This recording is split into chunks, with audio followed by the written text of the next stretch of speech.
Assalamualaikum warahmatullahi wabarakatuh. Sahabat muslim, sholat tahajud merupakan ibadah sunnah yang pelaksanaannya dilakukan di malam hari.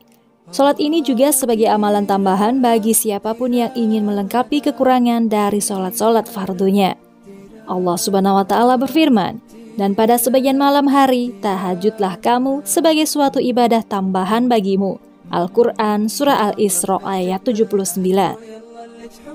Seperti yang kita tahu bahwa tahajud dikerjakan setelah kita terbangun dari tidur malam. Namun banyak muncul pertanyaan-pertanyaan seperti, bolehkah mengerjakannya tanpa tidur terlebih dahulu? Mari simak video ini.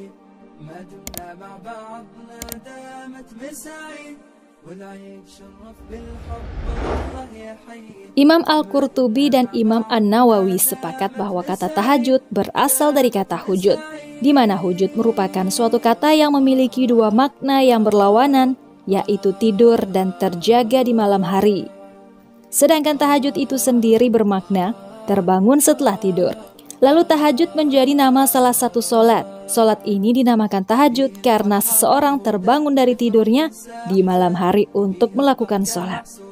Sholat tahajud memiliki sejumlah keutamaan yang besar lantaran dilaksanakan pada saat manusia tengah menikmati tidur lelapnya. Di tengah udara dingin malam, orang yang bertahajud juga harus berperang melawan nafsu dan bisikan syaitan untuk meneruskan tidurnya.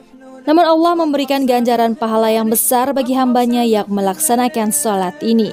Sholat tahajud merupakan jalan meraih ridho Allah Subhanahu wa Ta'ala, dikabulkannya doa, dan mencegah dari perbuatan dosa. Sebab sholat tahajud ini adalah kebiasaan orang-orang yang soleh. Selain itu, Rasulullah Shallallahu Alaihi Wasallam bersabda, "Wahai manusia, sebarkanlah salam, beri makanlah, sambung tali kasih. Sholat malamlah saat orang pada terlelap, maka masuklah surga dengan selamat." Hadis riwayat Al-Hakim, Ibnu Majah, dan Tirmizi.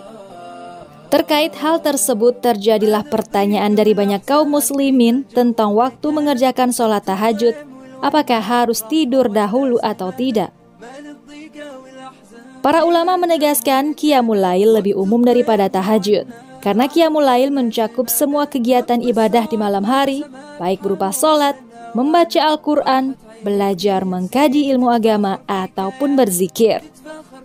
Selama ketaatan itu dilakukan di malam hari, sehingga menyita waktu istirahatnya bisa disebut qiyamul lail, baik dilakukan sebelum tidur maupun sesudah tidur. Makna qiyamul lail adalah seseorang sibuk melakukan ketaatan pada sebagian besar waktu malam. Ada yang mengatakan boleh beberapa saat di waktu malam, baik membaca Al-Quran, mendengar hadis, bertasbih, atau membaca salawat untuk Nabi Sallallahu Alaihi Wasallam. Al-Mawsu'ah Al-Fiqhiyah Al-Khuwaitiyah. Sementara tahajud hanya khusus untuk ibadah berupa sholat, sementara ibadah lainnya selain sholat tidak disebut dengan tahajud. Hal ini merupakan pendapat Ar-Rafi'i, ulama mazhab Syafi'i. Dalam bukunya Asy-Syarhul Kabir, tahajud istilah untuk sholat yang dikerjakan setelah tidur, sedangkan sholat yang dikerjakan sebelum tidur tidak dinamakan tahajud. Namun hadis ini sanadnya hasan.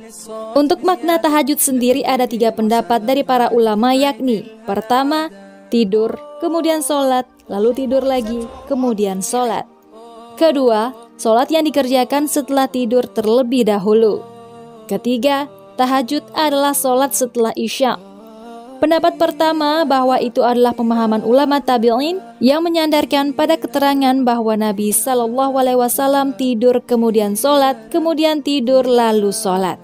Sedangkan pendapat paling kuat menurut Malikiyah adalah pendapat kedua, yakni sholat yang dikerjakan setelah tidur dahulu. Dinukil dari Al-Mawsu'ah Al-Fiqhiyah. Sebagai catatan, bagi yang dikhawatirkan tidak mampu bangun sebelum subuh untuk tahajud, dianjurkan untuk sholat sebelum tidur. Sekalipun tidak disebut tahajud oleh sebagian ulama, namun dia tetap terhitung melakukan qiyamul lail yang pahalanya juga besar. Wallahu a'lam bishawab. Sahabat muslim, demikianlah jawaban dari pertanyaan, bolehkah tahajud dilakukan sebelum tidur dahulu? Mudah-mudahan mampu menjawab keraguan yang selama ini dipertanyakan. Jangan lupa berbagi informasi dengan cara share video ini, karena barang siapa yang menunjuki kepada kebaikan, maka dia mendapatkan pahala seperti pahala orang yang mengerjakannya. Wassalamualaikum warahmatullahi wabarakatuh.